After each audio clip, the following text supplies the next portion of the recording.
Kuwait videos ചെയ്യുമ്പോൾ എല്ലാവരും പറഞ്ഞൊരു സംഭവമാണ് ഫ്രീജ് സ്വലാഹിന്റെ ഫുഡ് നമ്മളൊന്ന് ട്രൈ ചെയ്യണം എന്നുള്ളത്. കുവൈത്തിൽ ടോട്ടലി 4 ഫ്രീജ് സ്വലാഹിന്റെ റെസ്റ്റോറന്റ് ആണ് ഉള്ളത്. ഞാനിപ്പോൾ ഉള്ളത് കുറയിലുള്ള റെസ്റ്റോറന്റിലാണ്.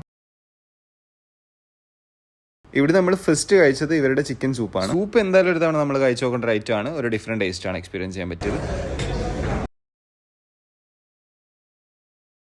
ഇവരുടെ മെയിൻ കോഴ്സിൽ വരുന്ന മജ്ബൂസ്. നമ്മൾ കഴിച്ചത് ചിക്കനും മട്ടനും ആയിരുന്നു. രണ്ടും എടുത്തു പറയേണ്ട ഒരു സംഭവമാണ്. റൈസിൽ പ്രത്യേകിച്ച് മസാലയൊന്നും ഇല്ലെങ്കിലും ആ റൈസിന്റെ ടേസ്റ്റ് എന്ന് പറയുന്നത് ഭയങ്കര സംഭവമാണ്. അതുപോലെ തന്നെ ചിക്കന്റെയും മട്ടന്റെയും സോഫ്റ്റ്നെസ് എന്ന് പറയുന്നത് എടുത്തു പറയേണ്ട ഒരു സംഭവമാണ്. മട്ടനൊക്കെ നല്ല വെൽ കുക്ക്ഡ് ആയിരുന്നു, അതുപോലെ തന്നെ നല്ല സോഫ്റ്റ് ആയിരുന്നു. ചിക്കന്റെ കേസിൽ വരുമ്പോഴും നല്ല സോഫ്റ്റ് ആയിട്ടുള്ള ചിക്കനും നല്ല വെൽ കുക്ക്ഡ് ആയിട്ടുള്ള ചിക്കൻ ആയിരുന്നു. അങ്ങനെ ഒരുപാട് ആൾക്കാർ പറഞ്ഞ ഫ്രീജ് സ്വലാഹ് നമ്മൾ കുവൈത്തിൽ വന്നിട്ട് ട്രൈ ചെയ്തു. ആക്ച്വലി നല്ല ടേസ്റ്റ് ഉണ്ടായിരുന്നു. നമ്മൾ ഇഷ്ടപ്പെട്ടുകൊണ്ട് പാർസൽ വാങ്ങിച്ചിട്ടുണ്ട്. ഇതാണ് സൗദിയിലെ കോഫി എന്ന് പറയുന്ന കഹ്വ. ഇത് ആക്ച്വലി അവിടുന്ന് ഫ്രീ ആയിട്ട് നമുക്ക് കിട്ടും. ഇത് അത്ര വലിയ ടേസ്റ്റുള്ള സംഭവമൊന്നുമല്ല. പിന്നെ വരുന്നത് അറബിക് സ്വീറ്റ് ആയിട്ടുള്ള ലൊക്കൈമാത്താണ്. ഇത് രണ്ടും നമുക്ക് അവിടുന്ന് ലാസ്റ്റ് ഫ്രീ ആയിട്ട് കഴിക്കാൻ പറ്റും. ടോട്ടലി നല്ല എക്സ്പീരിയൻസ് ആയിരുന്നു ഫ്രീജ് സ്വലാഹ് എന്ന് പറയുന്നത്. സോ കുവൈത്തിൽ ആരെങ്കിലും ഈ ഒരു പ്ലേസ് മിസ് ചെയ്തിട്ടുണ്ടെങ്കിൽ എന്തായാലും പോയിട്ട് ട്രൈ ചെയ്യണമെന്ന് ഞാൻ പറയും. അപ്പോൾ കുവൈത്തിന്റെ അടുത്തൊരു വീഡിയോ ആയിട്ട് പറയാം.